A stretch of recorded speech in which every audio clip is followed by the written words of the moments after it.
பிச்சை பாத்திரம் ஏந்தி வந்தேன் ஐயனே ஐயனே. யாமொரு பிச்சை பாத்திரம் ஏந்தி வந்தேன் ஐயனே ஐயனே.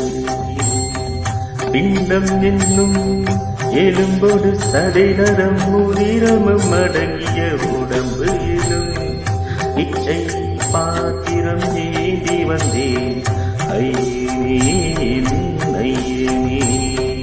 பிண்டம் என்னும் எலும்பொடு சதைநரம் முதிரமும் அடங்கிய உடம்பு பிச்சை பாத்திரம் ஏந்தி வந்தேன் ஐயனே ஐயனே.